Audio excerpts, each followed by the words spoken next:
Qoyun dərisi aşılamaq videosunun 3-cü hissəsindəyik. Keçən bazar, bunu 7 gün əvvəl duzla, zəylə qarışıq suyun içərisində qoymuşduq dərini təmizləyəndən sonra. İndi bunu yuyacağıq. Həm də şotqalayacağım ki, çıxmağa meyl eləmiş yunlar çıxsınlar. Bir də yunun forması bir istiqamət alsın üstündə. Və bol suyla.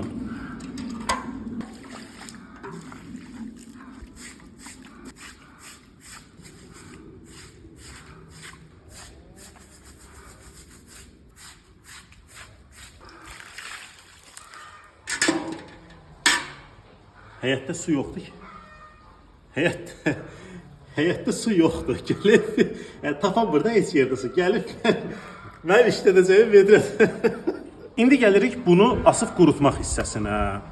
Bunu asanda ipin, bu paltar ipinin və s. nəyinsə üstündən bir xətdən qırılan formada asmaq olmaz. Onu izah edeyim nə demək istədiyimi. Taxta olsa ya da dəmir nəysə onun üstündən assaz, ortadan bir yerdən belə sallansa, quruduqca bura xət kimi qalacaq, qırış olacaq. Mümkün qədər genişləndirib asmaq lazımdır. Bir də bu öz xoşu ilə belə qurusa, quruyanda taxta kimi olacaq, çox möhkəm. Yenə hazırdır bu dəri. Quruyur, ayağınızın altında salırsınız, olur evinizdə xalça. Amma yumuşatmaqdan ötürü quruyana yaxın, məsələn bu indi böyük ehtimalla 3 ya da 4 gün suyu təmiz süzüləcək, amma yüngül yumuşaq qalır. Onu da götürüb bunu belə dartırsınız dərini.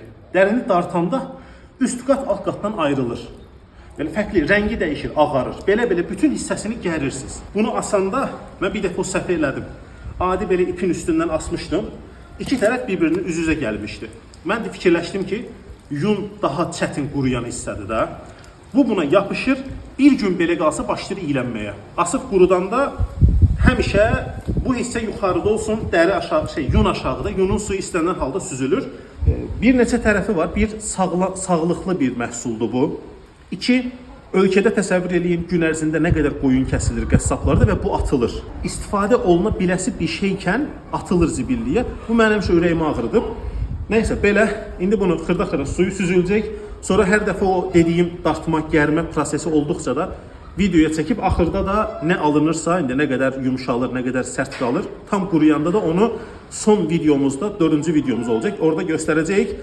Marağınız üçün hər kəsə təşəkkür edirik. İnşallah faydalı olar. Son bir şey, mən bunu keçən videoda dabbaq yazmışdım, X hərfi ilə.